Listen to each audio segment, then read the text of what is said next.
गुरुदेव कहते हैं कि एक बात यहां प्रमाणित होती है कि ठाकुर जी जीवन में आमेंगे, ठाकुर जी जीवन में आमेंगे तो एक कुछ व्यवहार आपके बदल जाएंगे। जैसे पहला व्यवहार क्या होगा कि संग्रह की स्थिति आपकी खत्म हो जाएगी, जमा करने वाला जो स्वभाव है ये खत्म हो जाएगा। ठाकुर जी जीवन में आएंगे तो कैसे स्वभाव हो जाएगा, बांटवे वारो, देवे वारो, लुटावे वारो, उड़ावे वारो। लेकिन हाँ, ये ऐशो आराम करवे वारो नहीं कि अपने ऊपर ही खर्च कर रहा है। कैसी स्थिति आ जाएगी, कोई प्रेमी आया, आपको खूब बढ़िया उसने कोई सामग्री दे दी बहुत महंगी, तभी आपने किसी वैष्णव को, प्रिय किसी वृंदावन के रसिक को देख लिया, तो आप किंचित भी संकोच नहीं करोगे उस वस्तु को उसको देने में, उसको तुरंत दे दोगे। संग्रह का भाव खत्म हो जाएगा। कहां तक कहें, ठाकुर जी जीवन में आ गए तो बस इतना अपने पास रखोगे कि बस काम चल जाए, गुजर बसर, बाकी सब लुटा ही दोगे, कछु बचे को नहीं पास में। कितनों दे दूं, कितनों बांट दूं, कितनों लुटा दूं, ऐसी स्थिति मन में आने लग जाए, समझ जाओ ठाकुर जी आ गए। और अब भी संग्रह के कहीं ना कहीं स्थिति है। अब भी यूं है कि 100 कहिए, कहीं 150 नहीं ले जाए। रिक्शा वालों कह रहे हो 20 रुपया और आप दे रहे हो 15 में ही काम चला ले भैया। अभी ठाकुर जी आए नहीं, नहीं तो वृंदावन में रिक्शा वाले ने कही 50 रुपया 55 दे के आओगे। भैया यार तू 5 ज्यादा रख, ले 10 ज्यादा रख अपने पास ही। ऐसी स्थिति मन में प्रकट हो जाए, समझो ठाकुर जी आ गए। ठाकुर जी आवे को प्रथम स्वरूप है कि संग्रह का भाव खत्म हो जाए, प्रदान की स्थिति प्रारंभ हो जाए। समझो ठाकुर जी आ गए। ये ठाकुर जी के आवे को प्रथम लक्षण। बहुत सारे लक्षण, उनमें से एक लक्षण यह भी है। और सेवा करने में कभी आलस्य ना आवे, समझो ठाकुर जी आ गए। किसी रसिक की, किसी वैष्णव की, किसी ब्रजवासी की, किसी तीर्थ की, किसी धाम की, किसी मंदिर की, भगवत संबंधी किसी भी वस्तु की सेवा करने में आलस्य ना होवे। बस करने में ये लगे कि करना ही है, अब इसमें कोई किंतु परंतु विचार नहीं। अच्छा, इसमें एक बात और लागू होती है, 7 दिन हापुड़ में कथा हो रही है, तो 7 दिन के लिए तो सबके अंदर एक उत्साह आ जाता है, उस उत्साह में सब लोग सेवा कर ही देते हैं। पर 7 दिन के बाद कभी कोई वैष्णव ब्रजवासी अगर हापुड़ आवे और उस समय आपके अंदर वो उत्साह नहीं है, तो उसको टेम्पररी समझना जो 7 दिन तक था, लेकिन वो सदैव बना रहे। जैसे ही पता चल गई कोई ब्रजवासी हमारे हापुड़ में आए हो, कोई वैष्णव आए हैं, तुरंत उत्साह मन में हो कि हम उनसे पूछ के आए, कोई सेवा की आवश्यकता, कछु हम उनकी प्रसादी की व्यवस्था करें, उनके कछु व्यवस्था, मतलब सेवा में आलस्य ना होना। और केवल रसिक ब्रजवासी आदि नहीं, कोई भी असहाय व्यक्ति, मतलब देख करके उसकी सेवा की इच्छा प्रकट हो जाना, यह भगवत प्राप्ति का दूसरा लक्षण है। ठाकुर जी जीवन में आते हैं तभी सेवा भाव प्रकट होता है चित्त में, नहीं तो आलसी हैं हम, तो महा आलसी। कहीं ना कहीं इन बातों से यह भी समझते रहिएगा कि संग्रह की, जैसे सेवा के स्वभाव है तो मतलब ठाकुर जी आ गए, बांटवे की स्थिति है तो समझो ठाकुर जी आ गए। पर कहीं ना कहीं यह भी विचार करना है, इसके विपरीत जो है, अगर आलस्य बहुत ज्यादा है जीवन में और संग्रह की बहुत ज्यादा स्थिति है, तो यह भी समझना है कि ठाकुर जी बहुत दूर हैं अभी हमसे। अपने स्वभाव को परखिए, हम कहां हैं। और तीसरी बात एक और बता दूं, जबरदस्ती मत कर देना। आज जा रहे हैं, रास्ता में उड़ाते ही जा रहे हैं, पैसा ले भाई तू भी ले, महाराज जी कह रहे थे बांटवे से ठाकुर जी आ जाए। नहीं, सुनकर के नहीं करना, आपका स्वभाव ही बन जाए।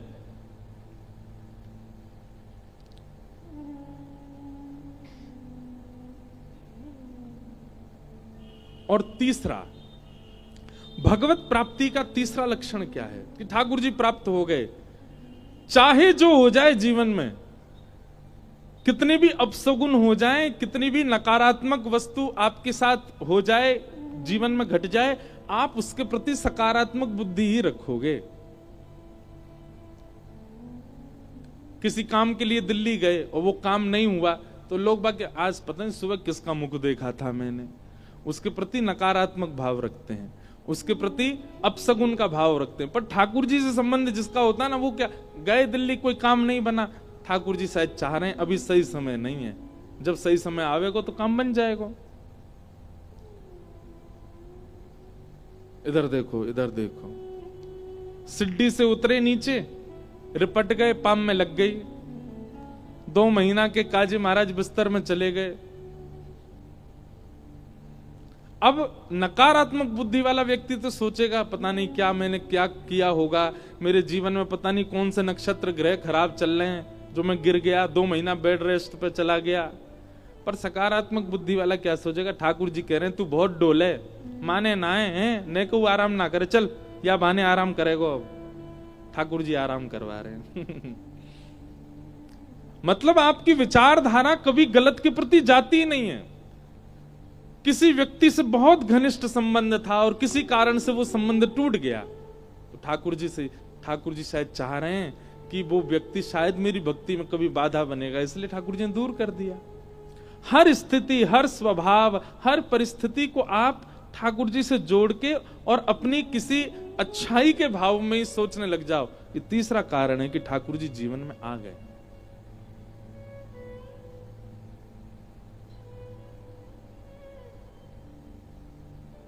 अपना कोई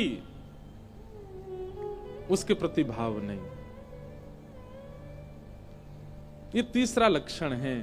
ठाकुर जी के जीवन में बहुत लक्षण हैं। अब कोई है किसी के पास तो लिखते जाओ। एक लक्षण कैसा है,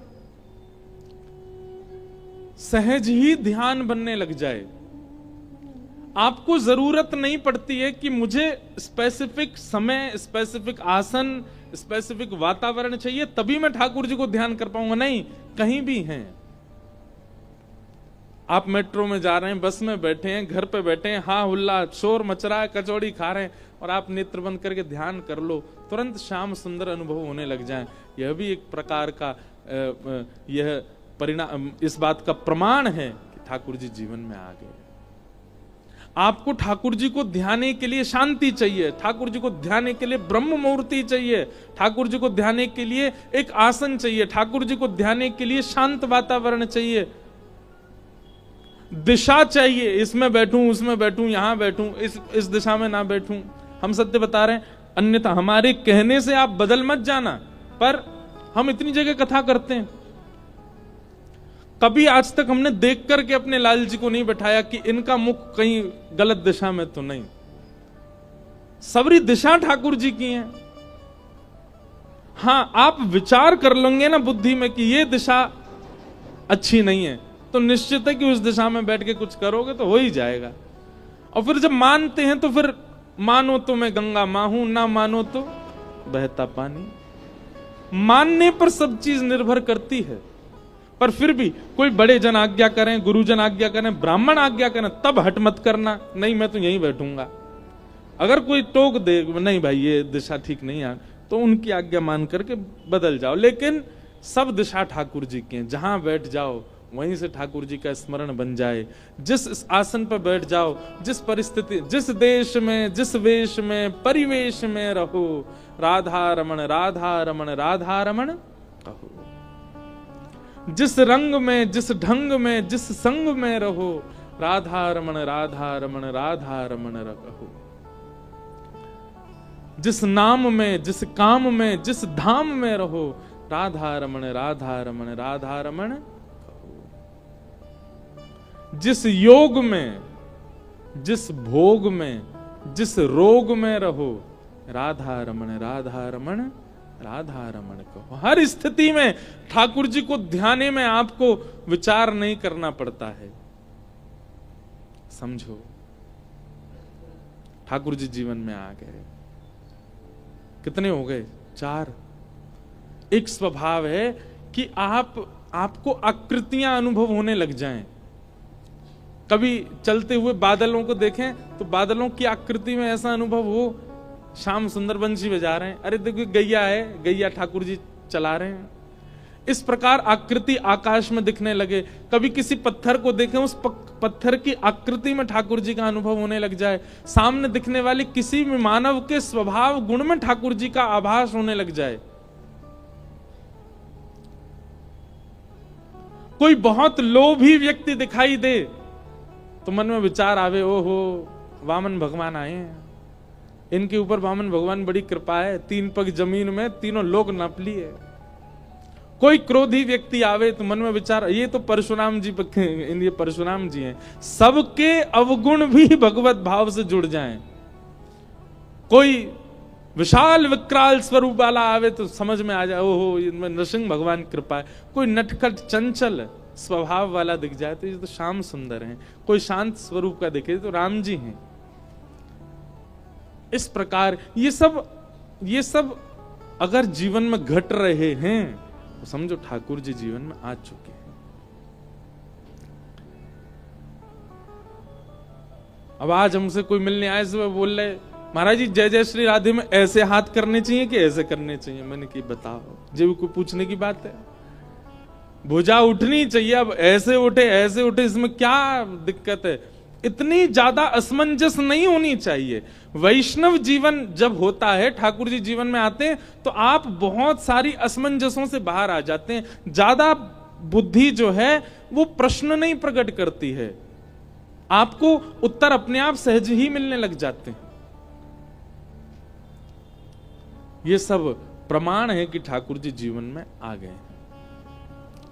तो भगवान का प्रादुर्भाव हुआ, पूरे ब्रजमंडल में उत्सव मन रहा था। तभी पूतना नाम की राक्षसी आई। रूप बदल करके आई थी तो राक्षसी पर परम सुंदरी बन के आई। इतनी सुंदर बन के आई कि उसके रूप पर सब मोहित हो गए। यशोदा मैया ने जैसे ही पूतना को देखा, पूतना को देखते ही यशोदा मैया विधाता से कहने लगी, ए विधाता, तेने हमारो लाला कछु साल पहले क्यों ना भेज दियो? जई ते ब्याह कराती अपने लाला को। कैसी सुंदर गजगामिनी चाल आकी। ठाकुर जी 6 दिन के हैं, गोद में पड़े पड़े ठाकुर जी भी मनी मन विचार कर, रुक जा मैया, अभी दिखाऊं तेरी बहू को रूप। हम भाई या तो ब्याह करावेगी मेरो, या को असली रूप दिखाऊंगा, एक देर रुक जा। मानव का स्वभाव है बंधुओं, मैं कथा में कहा करता हूं, हम प्रभाव से बहुत जल्दी आकृष्ट हो जाते हैं, हम स्वभाव को कभी कभी नजरअंदाज कर देते हैं। कोई व्यक्ति प्रभावशाली हो तो हम फिर स्वभाव देखने की इच्छा भी नहीं रखते। प्रभाव है तो कई घरों में ब्याह होते हैं तो कन्या के प्रति या पुरुष के प्रति बात हो जाती है, अरे इतनी प्रॉपर्टी है उस पे, इतना काम है उसका, उसके पिताजी इतने नाम वाले, इतनी उनकी पहचान है ये। अब चाहे स्वभाव में वो लड़का बिल्कुल ही बेकार हो, हम भूल जाते, कोई नहीं, प्रभाव तो है ना। पर याद रखिएगा, प्रभावशाली व्यक्ति बहुत दिन तक अच्छा नहीं लगता, और जो स्वभाव का शीतल होता है ना, वो अंतिम श्वास तक प्रिय लगता है। इसलिए कई बार व्यक्ति का प्रभाव ज्यादा ना हो, कोई व्यक्ति सुंदर ना हो, किसी व्यक्ति के बढ़िया शरीर ना हो, चलेगा, पर स्वभाव अच्छा है ना, उससे संबंध रखो, उसके प्रति भाव रखो, उसके प्रति प्रेम रखो।